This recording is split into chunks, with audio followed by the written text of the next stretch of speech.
Hello everyone, welcome to Exam Dost, my dear friends. I'm back again with a very important news for all my GATE aspirants regarding revamp of the IIT, MTech and the PhD curriculum.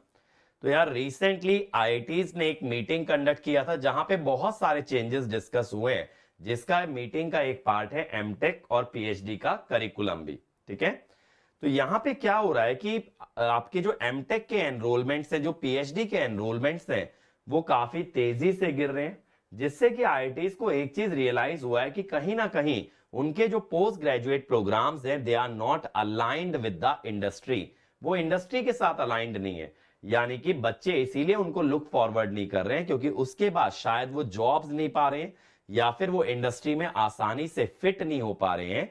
जिस चीज को highlight किया IITs की इस meeting ने और जिसके बाद ये डिसीजन लिया गया कि यार कुछ तो करना पड़ेगा, ऐसे तो चीजें नहीं चल सकती। ठीक है, तो आईआईटी काउंसिल क्या है बेटा, 23 इंजीनियरिंग इंस्टीट्यूट्स की एक कोऑर्डिनेशन बॉडी है जिनका मीटिंग अगस्त में हुआ था। अब मीटिंग में क्या डिसाइड हुआ था कि जेई एडवांस्ड एग्जाम जो होता है उसे थोड़ा बेटर और लेस स्ट्रेसफुल बनाना है, क्योंकि बच्चे बहुत ज्यादा प्रेशर लेते हैं जिससे उनकी मेंटल और फिजिकल हेल्थ पे काफी ज्यादा इंपैक्ट पड़ता है।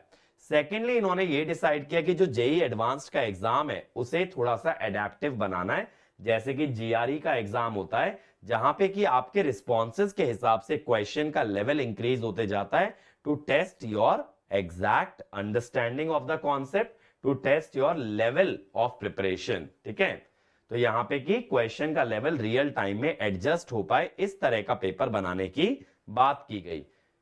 ठीक है, इसके अलावा देखो बात की गई कि जो एआई है उसका कितना इंपैक्ट आएगा करिकुलम पे, पेडागोजी यानी टीचिंग पे, असेसमेंट पे और रिसर्च पे। यानी कि हर आईआईटी को डेवलप करना होगा कॉन्क्रीट स्टेप्स, डेवलप करना होगा कि कैसे वो इंजीनियरिंग एजुकेशन को रीशेप करेंगे अगले 2-3 साल के अंदर। क्योंकि भाई देखो एआई का जमाना है, सभी लोग एआई के पीछे भाग रहे हैं और इसी चक्कर में अगर आप देखोगे आज की डेट में बहुत सारे शॉर्ट टर्म और लॉन्ग टर्म कोर्सेज आईआईटीज और अदर प्रीमियर इंस्टीट्यूट्स एआई के बारे में लॉन्च करते हैं।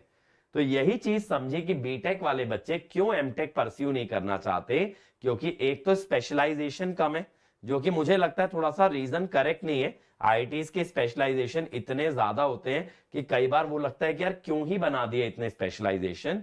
और दूसरा लैक ऑफ इंटर्नशिप, जो कि सही बात है। अगर एमटेक के थ्रू आपको इंटर्नशिप मिलती है जहां पे आपको प्री प्लेसमेंट ऑफर मिल सकता है, तो शायद ज्यादा बच्चे एमटेक की तरफ जाएंगे कि यार एमटेक करते करते ही अपने को जॉब मिल गई, रादर देन एमटेक के बाद दर दर की ठोकरें खानी पड़ रही है टू गेट द जॉब।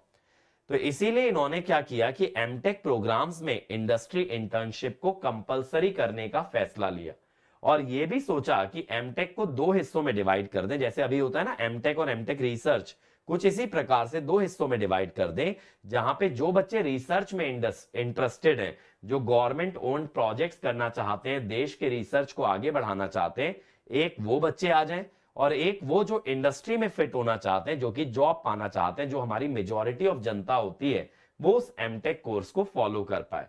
क्योंकि यार देखो एज लॉन्ग एज मैं जानता हूं कि ये चीज इंपॉर्टेंट है कि हमें जॉब चाहिए, हमें अपनी फैमिली को सपोर्ट करना है, हमें खुद को सपोर्ट करना है, but at the same time country के पर्सपेक्टिव से ये भी बहुत जरूरी है कि जो बच्चे जिनका माइंड अच्छा है, जो बच्चे थोड़े से स्मार्ट हैं, वो कुछ बच्चे उसमें से डेफिनेटली देश में रिसर्च में काम करें, देश में कुछ नई चीजें डेवलप करें, जिससे कि हमारी कंट्री का इकोनॉमी और बेटर हो पाए और ज्यादा जॉब्स जनरेट हो पाए। ठीक है, तो प्राइवेट सेक्टर के डिमांड्स के अकॉर्डिंग एक कोर्स बनाया जाए और एक कोर्स बनाया जाए जो कि ज्यादा रिसर्च के ऊपर और पब्लिश पेपर करने के ऊपर ज्यादा का ज्यादा फोकस्ड होगा। ठीक है, तो ये अगले 1 साल में करने का डिसीजन लिया गया।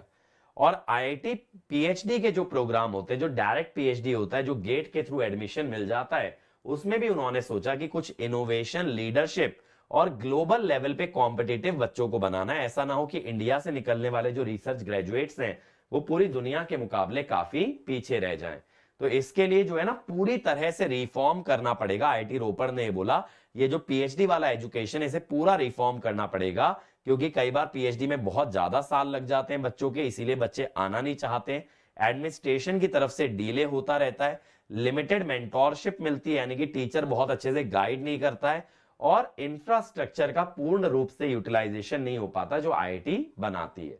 तो यहां पे क्या बोला कि प्रोजेक्ट फर्स्ट पीएचडी मॉडल बनाओ, यहां पे यानी कि प्रोजेक्ट अगर कोई कंप्लीट करता है तो उसका पीएचडी कायदे से कंप्लीट होना चाहिए, जिसमें आपकी टाइमलाइन होनी चाहिए कि कब तक ये प्रोजेक्ट कंप्लीट करना है, आपके रिसर्च के गोल डिफाइंड होने चाहिए कि आपको क्या गोल अचीव करना है, और जो आपका प्रोजेक्ट है वो इंडस्ट्री के कोलैबोरेशन में चलना चाहिए, और इंटरडिसिप्लिनरी रिसर्च और ग्लोबल एक्सपोजर बच्चे को मिलना चाहिए। यानी ऐसा नहीं कि कोई वीएलएसआई का काम कर रहा है तो सिर्फ वीएलएसआई उसके अंदर हो सकता है, AI, machine learning, embedded system और बहुत सी चीजें आपकी इन्वॉल्व हो जाएं।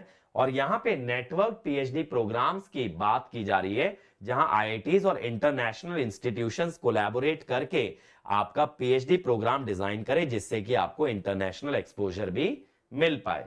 ठीक है, तो डॉक्टोरल एकेडमिक्स हर आईआईटी में सेटअप करने की बात की गई, जो कि मेंटोरशिप सपोर्ट करेगा, करियर डेवलपमेंट सपोर्ट करेगा, इंटरनेशनल एंगेजमेंट सपोर्ट करेगा, और फिर इंफ्रास्ट्रक्चर और डिजिटल लैब्स को भी अपग्रेड किया जाए। ठीक है, तो यहां पे आईआईटीज को यह इंस्ट्रक्शन दिया गया कि एक इंटरनल कमिटी बिठाइए और आप ये चेक कीजिए किस तरह के पीएचडी स्टूडेंट एनरोल कर रहे हैं, कैसे आप प्रोसेस को इंप्रूव करोगे, और कैसे आउटकम्स यानी उनके पीएचडी प्रोग्राम का जो आउटकम है उसको आप मैप करेंगे। तो यार मेरे हिसाब से बहुत अच्छी न्यूज है अगर पीएचडी के पॉइंट ऑफ व्यू से बात करें, क्योंकि मैं जितने भी बच्चों से बात करता हूं बहुत रेयरली कोई होता है जो पीएचडी में इंटरेस्टेड होता है। माना कि स्टाइपेंड अच्छा है, लेकिन बात सीधी सीधी वहीं आके अटकती है कि सर स्टाइपेंड कितना मिलेगा। Stipend is a very big part, I understand, but stipend के अलावा बच्चों को मोटिवेशन नहीं आ रहा है पीएचडी प्रोग्राम परस्यू करने का, जो कि एक बहुत नेगेटिव चीज है। तो अगर पीएचडी प्रोग्राम में इनोवेशन होता है, इंटरनेशनल कोलैबोरेशन होता है, तो शायद मेरे हिसाब से ज्यादा बच्चे उसकी तरफ आकर्षित होंगे। ठीक है, अब यहां पे क्या है, रिफॉर्म इनिशिएट करने के लिए बोल दिया गया, ताकि आप ये मेजर कर पाए कि जो पीएचडी में फैकल्टीज हैं, जो पीएचडी स्टूडेंट को एनरोल कर रही हैं, उनको आप मेजर कर पाए कि उनका रिलेटिव एक दूसरे के रेस्पेक्ट में परफॉर्मेंस कैसा है, पीएचडी गाइडेंस में कितना डेडिकेटेड है, और उसी अकॉर्डिंग उनके रिलेटिव परफॉर्मेंस के अकॉर्डिंग ही उनको नंबर ऑफ पीएचडी स्टूडेंट दिए जाएं। क्योंकि क्या होता है ना, जब आप पीएचडी स्टूडेंट्स लेते हो तो आपको कॉलेज की तरफ से लैब के टर्म्स में, फंड्स के टर्म में सपोर्ट मिलता है, लेकिन अगर वो एजुकेटर, वो टीचर ही, प्रोफेसर ही कहीं ना कहीं डेडिकेटेड नहीं है बच्चों के लिए, तो एक तरह से इंस्टीट्यूट का रिसोर्स आपका वेस्ट हो रहा है। तो ये भी अच्छा है कि अब जो आपके प्रोफेसर होते हैं उनके बीच में भी एक कहीं ना कहीं कंपटीशन होना चाहिए। ठीक है, तो sub committee ministry of education form कर सकती है, जो एक डिटेल्ड फ्रेमवर्क प्रोवाइड करेगी कैसे प्रोडक्ट बेस्ड पीएचडी को आईआईटी के अंदर प्रमोट किया जा सकता है, और जो चेयरमैन आईआईटी काउंसिल है उसे 1 महीने के अंदर एक प्रेजेंटेशन प्रपोज की जाएगी कि कैसे चेंजेस करके प्रोडक्ट बेस्ड पीएचडी बनाया जा सकता है। ठीक है, तो अब आप ये देखोगे कि लो एमटेक एनरोलमेंट के चक्कर में आईआईटीज बहुत ज्यादा कंसर्न्ड है, इसीलिए उन्हें अपना मास्टर प्रोग्राम ओवरहॉल करने की बात हो रही है, कंपलसरी इंटर्नशिप की बात हो रही है, डुअल इंडस्ट्री रिसर्च ट्रैक यानी इंडस्ट्री ओरिएंटेड और रिसर्च ओरिएंटेड एमटेक, और मल्टी डिसिप्लिनरी ऑप्शन जहां पे आप एक से ज्यादा डिसिप्लिन को एक साथ डील कर रहे हैं। ठीक है, तो ये पीएचडी और एमटेक के अंदर मेजर रिफॉर्म्स की आईआईटी इस समय पे बात कर रहा है, ताकि एनरोलमेंट बढ़ाए जा सके, जो कि बच्चों के भी हित में है। अगर कोर्सेज अच्छे होंगे तो हो सकता है जितने बच्चे इस समय सिर्फ जॉब्स के पीछे भागते हैं, कुछ बच्चे इस ट्रैक को पकड़ के भी अच्छी जॉब्स पाएंगे, तो सभी बच्चे जो है सिर्फ गवर्नमेंट जॉब्स के लिए कंपीट नहीं करेंगे। ठीक है, ये बात समझ में आ गई। तो यार चेंज क्यों किया जा रहा है, जैसा कि मैंने बोला क्योंकि एमटेक और पीएचडी के अंदर काफी एनरोलमेंट कम है, बीटेक वाले बच्चे हायर एजुकेशन के लिए नहीं जा रहे हैं, और इसका कारण क्या माना जा रहा है कि इंडस्ट्री एक्सपोजर कम है। ठीक है, तो compulsory internship, dual track MTech structure, multi disciplinary courses और लोकल रिवीजन अथॉरिटी, यानी कि हर आईआईटी रीडिजाइन करेगी अपने करिकुलम को इंडस्ट्री के साथ अलाइन करके। तो यार ये चीज पे देखते हैं आगे कैसा काम होता है, बट मैं कहूंगा एक वेलकम स्टेप है, एक बहुत पॉजिटिव स्टेप है बच्चों के लिए। अगर इस पे अच्छे से काम करती हैं आईआईटीज और डेफिनेटली हमारे देश के स्टूडेंट्स का लेवल ग्लोबल लेवल पे लाया जाता है, ग्लोबली कॉम्पिटिटिव बनाया जाता है, तो ये बच्चों के लिए बहुत ही अच्छी बात होगी। एट द एंड बेटा मैं आप लोगों को बता दूं, जो मेरा बर्थडे ऑफर था वो हमने एक्सटेंड कर दिया है। 12 जनवरी से जो हमारे लाइव बैचेस आ रहे हैं, ठीक है, for GATE and AJE live courses start हो रहे हैं। इन सभी पे आपको 40% ऑफ मिल रहा है यूजिंग द कोड YT40। और AJE के जो रिकॉर्डेड कोर्सेज हैं उस पे 50% ऑफ है यूजिंग YT50। ठीक है, गेट रिकॉर्डेड पे आपका 40% ऑफ है अगर गेट का कोई भी रिकॉर्डेड कोर्स खरीदते हो YT40।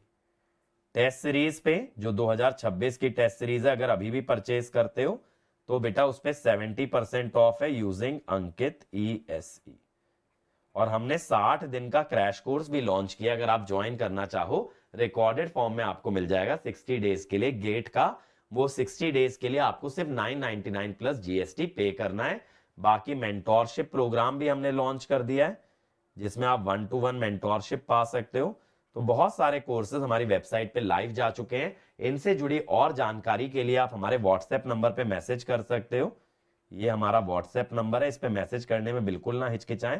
And at the same time आप वेबसाइट पे जाके सभी कोर्सेज को एक्सप्लोर कर सकते हो। ठीक है, that's it from my side. आप लोग अपना ओपिनियन कमेंट सेक्शन में जरूर बताएं, आपको कैसा लगा इस जानकारी से और आपकी क्या उम्मीदें हैं IIT के MTech और PhD प्रोग्राम से in the coming future. Thank you everyone.